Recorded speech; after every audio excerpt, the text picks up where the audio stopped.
What's up, Lakers Nation? It's Mr. 81 back here with a new video on this beautiful Sunday morning. Hope you guys are having a great weekend with your loved ones, your family today. But also, I just want to wish you guys a speedy recovery. Hope you guys are, you're not going through, a tough time. But I'm pretty sure you guys are, especially with the fires that have been happening over in the Palisades and also in Brentwood, where LeBron James does live. And there's a lot of celebrities that live there, but people have been losing their jobs, their houses, the lives. It's super unfortunate. But also today we're going to be specifically talk about one player who's been, pretty much linked to the Lakers for a while, maybe a couple years, more than that. And that is star Zach LaVine. And he's currently playing for the Chicago Bulls. But I'm going to explain in this video why I think it's unlikely that the Lakers do acquire Zach LaVine trade in just a second. But before I get straight into the video, guys, I'd really appreciate if you could do me a favor. One, like the video to get it to more people. Also, subscribe. We're on the road to 3K subs. And lastly, turn on the notification bell so you guys get notified for future Lakers content. So about a week and a half ago, might have been 2 weeks. You guys remember when I did drop a video in, Austin Reeves and how the Lakers don't want to include him in a potential trade for, Zach LaVine. And I was also, explaining why I don't think the Lakers have to trade, Austin Reeves in a Zach LaVine trade, because it's an option. If he had to, then sure. But the problem is the Lakers want to make, Austin Reeves untouchable. And he's a very good, player. He's a role player. Maybe he does make a star later in his career. I'm pretty sure this is like year 4 in the NBA. But I'm just concerned about him, handling ball pressure and teams picking him up from 94, 95 feet because he lacks size. I know he's 6'5", but he's small. He's not athletic. And I'm worried about it in the playoffs. Not so much in the regular season, but you got teams like Denver, OKC, Luke Dort, Alex Caruso, those guys picking up, Austin Reeves when he handles the ball right. And he's just been much better lately ever since they did trade DeAndre Russell, Maxwell Lewis, 3 second-round picks for a player like Dorian Finney-Smith and Shake Milton, which was the add-in. But my next point is we just got a few reports hours later ago coming from NBA Central on the Twitter information. So we got more, information. It says that the Chicago Bulls did discuss a potential Zach LaVine trade with the Los Angeles Lakers, but the talks didn't progress very far.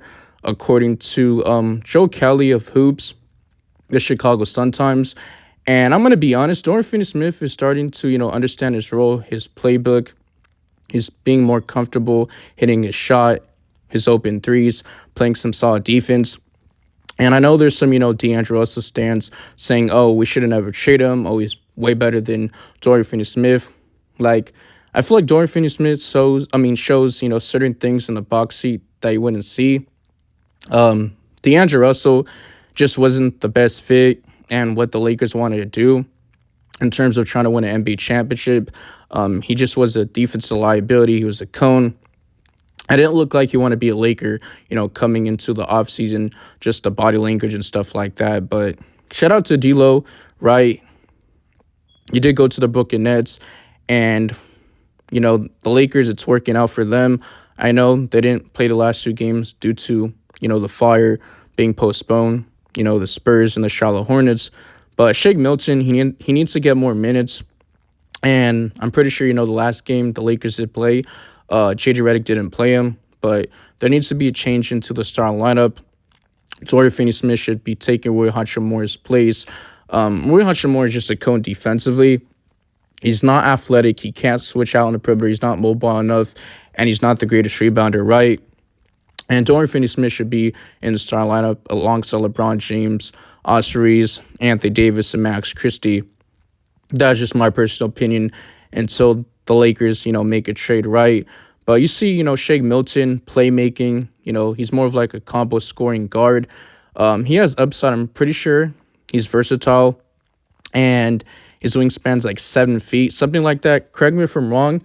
But this leads to my next point, right? So a player like Zach LaVine, he gives you athleticism. He's quick. He's like 6'5", 6'6"-ish, and he weighs about 200 pounds. So he's not like an undersized guard. He can even play shooting guard. He's a bucket.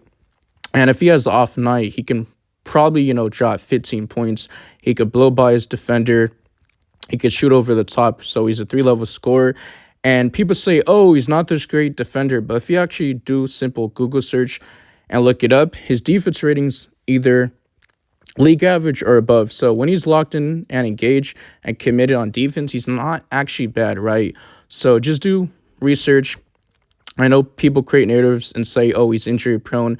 But if you do more, research on him and look up his games played in total, it's not actually bad, right? He did play 25 games last year out of 82.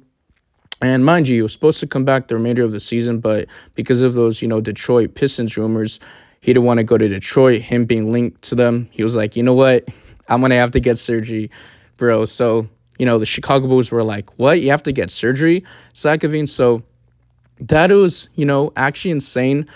But also, I do want to, read you this report coming from Sports Illustrated, and I don't agree with this. So it says Zach LaVine is a great player, but he may not be what the Lakers need at the moment. What do you talk about?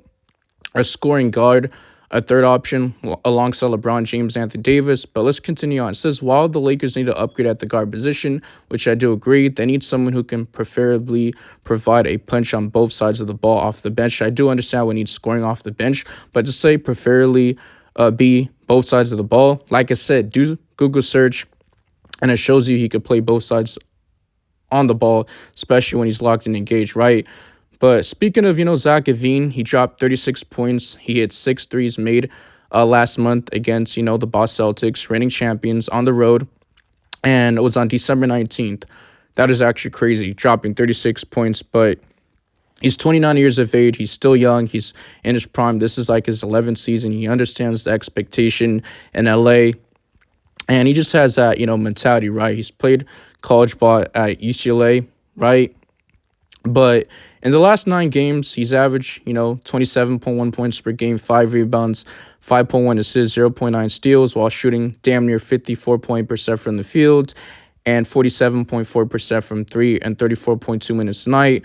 But LaVine has been healthy this season thus far, playing in 33 of possible 30 games thus far, and he's playing a spectacular, basketball, season lately, right? But his contract is, pretty hefty. 5 years, $250 million. His average annual salary is around $43 million, and he'll become an unrestricted free agent in 2027. It's 2027, guys. So technically, he has, 2 more years left in his deal, and it goes up to $45.9 million. Oof. And in the 2026-27 NBA season, and then obviously it goes up to $48.9 million. So he has a player option. And essentially, his value is perceived as not matching the high cost of his contract. And trading for LaVine is difficult due to his large max contract and what he's receiving, his injury, history that people want to say. But if you actually do, research, that will kill the narrative. So this has made teams hesitant to take on significant financial commitment, especially, considering his potential role as a third option for contending teams like the Los Angeles Lakers. But I think it's really unlikely, especially when he got, DeAndre Russell off the table and he's not on the Los Angeles Lakers. Is it possible maybe include Austin Reeves, Rui Hachimura, Gabe Vincent, Jared Vanderbilt, Cam Reddish, Jackson Hayes, maybe get a Javon Carter or a player from, the Chicago Bulls, Torrey Craig. But I think that's kind of stupid, people want to say about the depth, but most likely in the playoffs, you're running at least 7 or 8 guys. I feel like depth doesn't matter if the guys show up, but Rui Hachimura is just too inconsistent. He had a stretch in December where he was good, but he's just up and down, right? And also, DeAndre Russell, he was up and down. Austin Reeves is just up and down, right? And also, Jared Vanderbilt hasn't played a game, this far this season, but he's supposed to come back, and he's been headed to, the G League, the South Bay Lakers, just to, get his rhythm back. And also, there was pretty much a report coming out, I believe, like a week and a half ago, something along those lines, that he was going to work on 5-5 drills. I'm not sure if he was going to practice with the team, but he was working with his, coaches and stuff like that. And he's going to understand his role, right? I remember beginning of the season, the Lakers, head coach J.J. Redick, who was hired in the offseason, said he has like this defensive playbook for Jared Vanderbilt. But I digress. I know, today was a Zach LaVine video. I just wanted to, talk about it, bring it up because I thought this was, very interesting. But also, the Chicago Bulls had, discussions with the Denver Nuggets. I don't think it's dead for them. I think it's just stalled. But for the Los Angeles Lakers, he could pretty much, kiss Zach LaVine goodbye, especially when you don't have DeAndre Russell's expiring deal. And it's just going to be more complicated, right?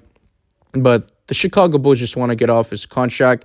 I would even argue his value is more high and just better overall than, a player like Bradley Beal, who said he's willing to waive his no-trade clause on the Los Angeles Lakers. I'm pretty sure it was even the Denver Nuggets and even teams like the Miami Heat. But Miami doesn't want a player like Bradley Beal. And it looks like they're going to keep Jimmy Butler. I know I'm going a little bit more off topic, but there's just a lot of speculation. Make sure you guys, follow my socials. The links will be down in the description. And once again, like the video, subscribe. And like I said, this was according to Joe Cowley of the Chicago Sun-Times.